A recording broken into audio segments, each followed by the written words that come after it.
नमस्कार, स्वागत है आपका डेमोक्रेटिक चरखा में। मेरा नाम फ़हीम खान है। देखिए, अभी हम पहुंचे हैं सिवान के पशु अस्पताल में और पशु अस्पताल की स्थिति कैसी है, ये दिखाने की हमारी कोशिश रहेगी। देखिए, बरसात के मौसम में किस तरह से पशु अस्पताल में पानी लग जाता है, वो जनप्रतिनिधि आखिर कहाँ है, जो चुनाव के वक्त लंबी-लंबी वादे करते हैं और चुनाव के बाद फिर वो अपने वादों को भूल जाते हैं। देखिए, सिवान के पशु अस्पताल की स्थिति इतनी जर्जर है कि वहाँ जो भवन है वो ढहने के कगार पे है। डॉक्टर्स जिस बिल्डिंग में बैठते हैं उसकी हालत ऐसी जर्जर है कि बारिश के मौसम में छत से पानी टपकते हैं। कागजात जो है उसे बचाने के लिए कई परेशानियों का सामना यहाँ के डॉक्टर्स जो हैं उन्हें करना पड़ता है। देखिए, अस्पताल की स्थिति इतनी बदतर है कि लवारिस अगर पशु को कोई लेकर के अस्पताल पहुँचता है तो वैक्सीन नहीं रहता है, दवा नहीं रहता है। डॉक्टर मौजूद रहते हैं लेकिन दवाइयों की बहुत सारी कमी है। ऐसे सिवान क्या पूरे बिहार के अस्पताल की स्थिति देख लीजिए तो ऐसी ही स्थिति है। सिवान सदर अस्पताल की भी रिपोर्ट्स हमने आपको दिखाया था कि कैसे सिवान सदर अस्पताल में भी दवाइयों को लेकर के कैसी कमी रहती है और वहीं उसके जस्ट सामने थोड़े से बगल में ही पशु अस्पताल है और पशु अस्पताल की भी स्थिति बहुत ही जर्जर है। अभी बारिश का मौसम है, बारिश के मौसम में थोड़ी देर बारिश होने के बाद पूरे पशु अस्पताल में किस तरह से पानी लग जाता है। व्यवस्थाएं बेहतर नहीं है, इंफ्रास्ट्रक्चर जो है वो बेहतर नहीं है। इस पे हम लोगों से बातचीत करेंगे, यहाँ के जो डॉक्टर्स हैं उनसे भी बातचीत करने की हमारी कोशिश होगी। ये हमारी रिपोर्ट देखिए। ये ऐसी बनी हुई है कि जो लोग गांव देहात से चाहे शहर से जहां से भी आ रहे हैं और जब पहुंच रहे हैं उस जगह पे तो भवन का तो जो हाल है वो तो सारा लोग देख रहा है। और सबसे बड़ी चीज़ ये कि अगर दवा के लिए जा रहे हैं तो ना ही मेडिसिन है ना वैक्सीन है, कोई चीज़ नहीं है वहाँ अवेलेबल, कोई चीज़ नहीं है।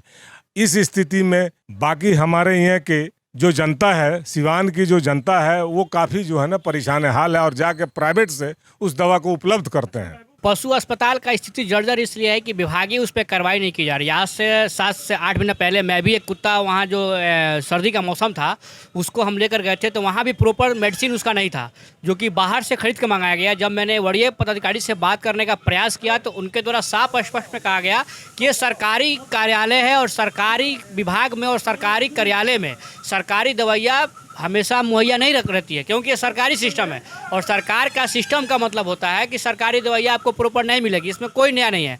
अगर आप पशु अस्पताल की बात करें या सदर अस्पताल की बात करें, यहाँ प्रतिदिन आए दिन यहाँ दवाई में हमेशा कमी होती है, चाहे वो अस्पताल पुरुषों का हो चाहे पशुओं का हो। हम लोग ज़मीनी स्तर पे हमेशा काम किए हैं और बहुत ज़्यादा दूर नहीं, वहाँ से 200 मीटर पे मेरा घर है। और आपको सबसे पहले मैं बता दूं कि मैं एक बहुत बड़ा डॉग लवर हूँ और इसी वजह से मतलब सिर्फ उसके जर्जर स्थिति की वजह से मैंने रखना छोड़ दिया, क्योंकि मेरे आँख के सामने समझ लिए एक भाई की तरह मैं किसी भी जानवर को अपने दिल से लगा के पालता हूँ।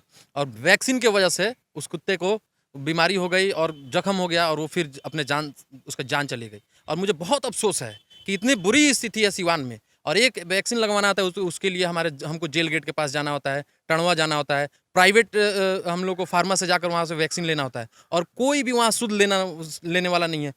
यही तो सिवान के जनता से हम पूछना चाहते हैं। सिवान के जनता से मैं यही पूछना चाहता हूँ कि इसी रात दिन के लिए आपने ऐसे प्रतिनिधियों को चुना है कि जाके वैक्सीन आप खरीदें बाजार से, डॉक्टर चाय के दुकान में बैठे, कोई स्थिति ऐसी बन जाती है कि किसी बच्चे को कुत्ता काट लिया, गाय को किसी तरह का कोई ऐसी प्रॉब्लम आ गई तो उसके लिए बेचारा दौड़ते दौड़ते थक जाता है। लास्ट में जाने के बाद प्राइवेट से जाके वो दवा परचेज करता है। इसलिए बिहार सरकार से हम ये प्रार्थना करेंगे, अनुरोध करेंगे कि इस पर कड़ी से कड़ी नज़र रखा जाए और इस चीज़ को सुधारा जाए। नहीं तो एक दिन ये ऐसा हाल होगा कि गली गली में जो है ना आप रोड पे चल नहीं पाएंगे। पशु की ये स्थिति बनी हुई है, कोई भवन नहीं है, कोई नेता छोटा से लेकर बड़ा कोई भी वहाँ तक आज तक एक पैर नहीं रखा हुआ है। और आप बरसात के दिन में देखिएगा तो 4 फीट वहाँ पे पानी होता है और डॉक्टर वहाँ बाहर चाय की दुकान पे बैठ के चाय पी रहे होते हैं। ये स्थिति है वहाँ की। आपसे क्या बताया, दिल रोता है। मेरे घर 3-3 गाय रखी हुई लेकिन सब परेशानी हालत में है, सब डॉक्टर बाहर से बुलाना पड़ता है। ये स्थिति है, अफसोस होता है मुझे ऐसा स्थिति देखकर। अस्पताल की जर्जर स्थिति पे सिवान के लोगों से हमारी बातचीत करने की कोशिश रही, जनप्रतिनिधियों से कोशिश रही लेकिन बातचीत नहीं हो पाई। लेकिन खास बात आपको बता दें कि यहाँ के जो डीएचओ हैं उनसे भी बातचीत करने की कोशिश रही लेकिन बातचीत नहीं हो पाई। लगभग 3-4 दिनों तक हमने प्रयास किया है लेकिन बातचीत नहीं हो पाई। लेकिन देखिए किस तरह से स्थिति जो बद से बदतर है, वो जनप्रतिनिधि आखिर कहाँ हैं जो चुनाव में लंबे लंबे वादे करते हैं। अभी जो स्थिति इतनी बदतर है कि जो लोगों से बातचीत हो रही थी, लोगों ने बताया कि एक कुत्ता जो था, जो कि लावारिस हालत में उसे मैं जब लेकर के अस्पताल पहुंचा तो वैक्सीन की वहां कमी थी। एक शादाब अहमद से जब बातचीत हो रही थी, उन्होंने बताया कि मैं एक डॉग लवर हूं और मेरे पास कई सारे कुत्ते रहते थे, अभी 3-3 गाय है हमारे पास, लेकिन मवेशी अस्पताल, पशु अस्पताल जब पहुंचते हैं तो वहां दवाइयां नहीं होती हैं। कई इस तरह की बातें निकल करके सामने। ये हमारी रिपोर्ट कैसी लगी आप कमेंट करके ज़रूर बताएं। फेसबुक पे देख रहे हैं तो पेज को लाइक करें, यूट्यूब पे देख रहे हैं तो सब्सक्राइब करें और ढेर सारा शेयर करें। धन्यवाद।